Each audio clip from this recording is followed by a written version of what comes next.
নমস্কার বন্ধুরা, আমাদের রান্নাঘরে আপনাদের সবাইকে স্বাগত জানাই।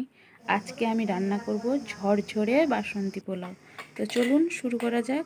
এখানে আমি গোবিন্দভোগ চালকে ভালো করে ধুয়ে আধ ঘন্টা জলে ভিজিয়ে তারপর ভালো করে জল ঝরিয়ে নিয়েছি।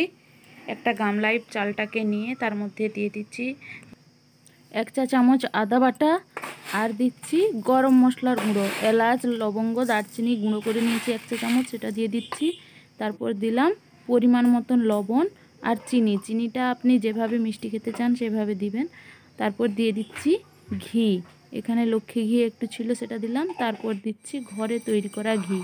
তারপর দিয়ে দিচ্ছি পরিমাণ মতন হলুদ গুঁড়ো, এখানে আমি 1 চা চামচ হলুদ গুঁড়ো নিয়েছি। দিয়ে সব কিছু ভালো করে মাখিয়ে নিচ্ছি।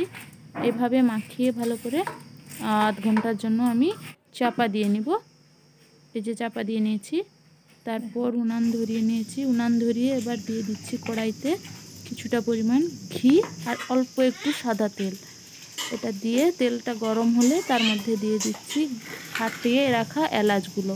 কিছুটা এলাচ আমি ফাটিয়ে রেখেছিলাম, সেটা দিয়ে দিলাম। সেটা একটুখানি দিয়ে দিচ্ছি এর মধ্যে ভিজিয়ে রাখা কাজু বাদাম আর কিশমিশ। এটা কিন্তু ভালোই লাগে, ফ্লেভার আসে ভালো। তারপর দিয়ে দিচ্ছি চালটা, যে চালটা আমি মেখে রেখেছিলাম সেটা দিয়ে ভালো করে এটা মিশিয়ে নেবে।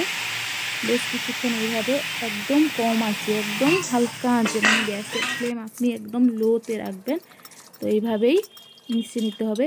উল্টো দিকে আমি একটুখানি গরম জল বসিয়ে রেখেছিলাম। আমি এখানে 5 বাটি চাল নিয়েছি, ওই জন্য 10 বাটি জল প্রথমে দিব, তারপর আর 1 বাটি জল দিয়ে দিব, কারণ 10 বাটি জলে কিন্তু হয় না, একটু জল বেশি লাগে। আমি তো উনানে করছি, তাই জন্য একটু জল আমাদের বেশিই লাগে।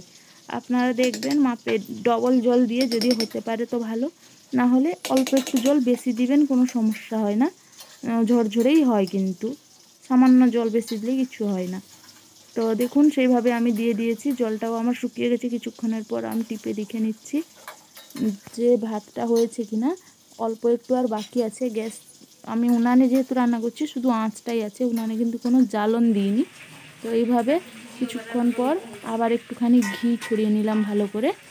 উপর থেকে দিলে একটু ঝরঝরে হবে, আর যে টেস্টটাও ভালো লাগবে। ঘিয়ের স্বাদটা আমাদের খুব ভালো লাগে, তাই আমরা একটু বেশি ঘি ইউজ করি। এর মধ্যে আমি দিয়ে দিচ্ছি কিছুটা কাঁচা লঙ্কা, এইভাবে পুঁতে দিয়ে দিচ্ছি। দিলে এটা সেদ্ধ হয়ে যাবে, আর কাঁচা লঙ্কাটা খেতেও খুব ভালো লাগে। এবার আমি দিয়ে দিব চাপা দিয়ে আর 10 মিনিট মতো এটা আমি রেখে দিলাম। তারপর ঢেলে নিয়েছি, দেখুন কত সুন্দর দেখতে লাগছে। এভাবে নিত্য নতুন রেসিপি পেতে চ্যানেলটা সাবস্ক্রাইব করে রাখুন।